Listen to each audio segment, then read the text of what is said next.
എല്ലാ നല്ലവരായ സജ്ജനങ്ങൾക്കും മറ്റൊരു വീഡിയോയിലേക്ക് ഹാർദമായ സ്വാഗതം. ഇന്ന് നമ്മൾ ഒരു പുരാണ കഥയാണ് ഈ വീഡിയോയിലൂടെ പറയാൻ തീരുമാനിച്ചിരിക്കുന്നത്.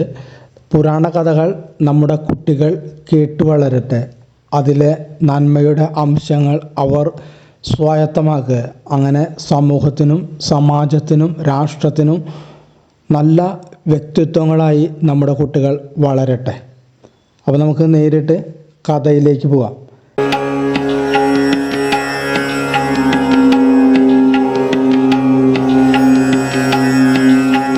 ഇന്നത്തെ കഥ പ്രഹ്ലാദൻ്റെ ഭക്തിയും ഹിരണ്യകശിപുവിൻ്റെ കഥയുമാണ്. നരസിംഹ അവതാരത്തിൻ്റെയും കഥയുമാണ്. മഹാവിഷ്ണുവിൻ്റെ അവതാരങ്ങൾ 10 10 അവതാരമാണ് മഹാവിഷ്ണു പിറവിയെടുത്തിട്ടുള്ളത്.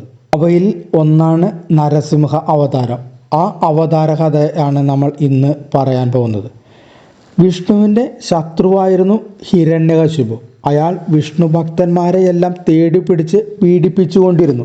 അങ്ങനെ ഇരിക്കെ അയാൾക്ക് പ്രഹ്ലാദൻ എന്നൊരു പുത്രൻ ജനിച്ചു. ജനിച്ച അന്നു മുതലേ അവൻ വിഷ്ണു ഭക്തനായി മാറി.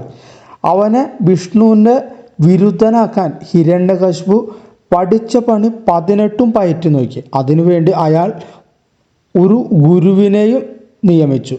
പക്ഷെ എന്താണ് ഉണ്ടായത് എന്ന് അറിയാമോ?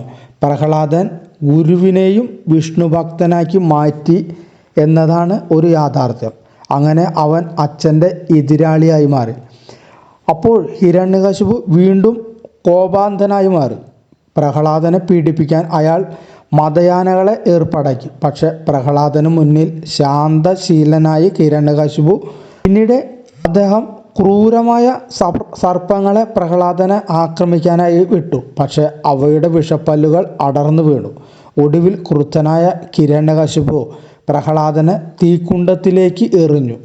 അവൻ അതിൽ കിടന്ന് കത്തിയെരിഞ്ഞു ചാമ്പലാകുമെന്നാണ് ആ പിതാവ് കരുതിയത്. പക്ഷെ പ്രഹ്ലാദൻ തീയിൽ കിടന്ന് ആഹ്ലാദിച്ച് ചിരിക്കുകയാണ് ഉണ്ടായത്. അവന് തീയിൻ്റെ ചൂട് കുളിരായി അനുഭവപ്പെട്ടു. മാത്രമല്ല മറ്റൊരു അത്ഭുതവും അപ്പോൾ സംഭവിച്ചു. അഗ്നിയിൽ നിന്ന് ഒരു ബീഭത്സ രൂപം ഉയർന്നു വന്നു പ്രഹ്ലാദനെ കൊല്ലാൻ ശ്രമിച്ചു. അപ്പോൾ പെട്ടെന്ന് വിഷ്ണുവിൻ്റെ സുദർശന ചക്രം വായുവിൽ പ്രത്യക്ഷയായി. അത് പാഞ്ഞെത്തി ആ ബീഭത്സ രൂപത്തിൻ്റെ കഴുത്ത് ഛേദിച്ചു കളഞ്ഞു. അതുകണ്ട് വീണ്ടും കലിതുള്ളിയ ഹിരണ്യകശിപു അട്ടഹസിച്ചു. നിന്റെ വിഷ്ണു എവിടെ? അയാൾ അലറിക്കൊണ്ട് വിളിച്ചു. തൂണിലും തുരുമ്പിലും സർവ്വതിലും എൻ്റെ വിഷ്ണുവുണ്ട് എന്ന് പ്രഹ്ലാദൻ മറുപടി പറഞ്ഞു. പക്ഷെ അതിനു മുമ്പ് നമ്മൾ മറ്റൊരു കാര്യം കൂടി ശ്രദ്ധിക്കണം. അതായത് ഹിരണ്യകശിപു ഒരു ബ്രഹ്മാവിൽ നിന്ന് ഒരു വരം നേടിയിട്ടുണ്ടായിരുന്നു. എന്താണ് ആ വരമെന്ന് അറിയാമോ? അതായത് മനുഷ്യനും മൃഗവും ഹിരണ്യകശിപുവിനെ കൊല്ലാനായിട്ട് പാടില്ല.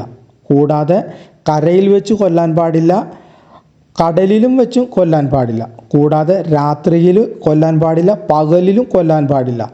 കൂടാതെ അകത്തു വെച്ചും പുറത്തു വെച്ചും കൊല്ലാൻ പാടില്ല. കൂടാതെ ഭൂമിയിലും ആകാശത്തും വെച്ച് കൊല്ലാൻ പാടില്ല. ഇങ്ങനത്തെ ഒരു വരം നേടിയിരുന്നു. അപ്പോൾ നമ്മൾ പറഞ്ഞു നിർത്തിയത് നിന്റെ വിഷ്ണു എന്ന് എവിടെ എന്ന് പറഞ്ഞിട്ടാണ് ഹിരണ്യകശിപു അലറിയത്. അപ്പോൾ തൂണിലും തുരുമ്പിലും സർവ്വതിലും വിഷ്ണു ഉണ്ട് എന്ന് പ്രഹ്ലാദൻ മറുപടി പറഞ്ഞു. അപ്പോൾ ക്രുദ്ധനായ ഹിരണ്യകശിപു അവിടെ ഉണ്ടായിരുന്ന ഒരു തൂണിൽ ആഞ്ഞു ചവിട്ടി.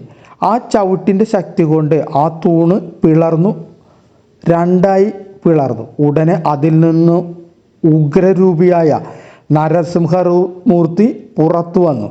നരസിംഹം ഹിരണ്യകശിപുവിനെ പിടിച്ച് തൻ്റെ മടിയിൽ കിടത്തി അവൻ്റെ മാറിടം പിളർത്തിയെടുത്തു. അപ്പോൾ മടിയിൽ കിടത്തി ആണ് മാറിടം പിളർത്തിയത്. അതുകൂടാതെ നമ്മുടെ വാതിലിൻ്റെ അതായത് കട്ടിലപ്പടിയിൽ ഇരുന്നിട്ടാണ് നരസിംഹമൂർത്തി ഈ കൃത്യങ്ങൾ ചെയ്യുന്നത്. അതുകൂടാതെ അതൊരു സന്ധ്യാസമയമായിരുന്നു.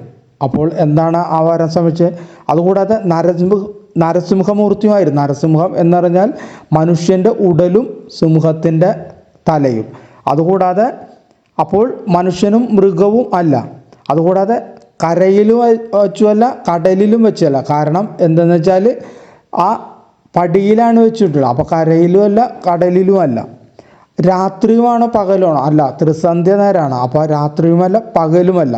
അതുകൂടാതെ പടിയിൽ വെച്ച് ആയതുകൊണ്ട് അകത്തുമല്ല പുറത്തുമല്ല. അങ്ങനെ ഹിരണ്യകശിപുവിൻ്റെ മാറിടം പിളർത്തി കുടൽമാലയെടുത്ത് കഴുത്തിലണിഞ്ഞു. ഇത് കണ്ട് ദേവന്മാരും എല്ലാവരും പേടിയോടെ നിന്നു. കോപാന്ധനായി നിന്ന നരസിംഹമൂർത്തിയുടെ അരികിലേക്കെത്താൻ ആർക്കും ആ സമയത്ത് ധൈര്യം ഉണ്ടായിരുന്നില്ല. എന്നാൽ പ്രഹ്ലാദൻ പുഞ്ചിരിച്ചുകൊണ്ട് നരസിംഹമൂർത്തിയുടെ കാൽക്കൽ തൊഴുതുകൊണ്ട് വീണു. ആ സമയത്ത് തൻ്റെ ഭക്തൻ്റെ ആ ഭക്തി കണ്ട് നരസിംഹമൂർത്തിയുടെ മനസ്സ് അലിഞ്ഞു. നരസിംഹം അപ്പോൾ ശാന്തനായി. എന്നിട്ട് പ്രഹ്ലാദനെ അനുഗ്രഹിച്ച് നരസിംഹം അവിടെ നിന്ന് അപ്രത്യക്ഷമായി.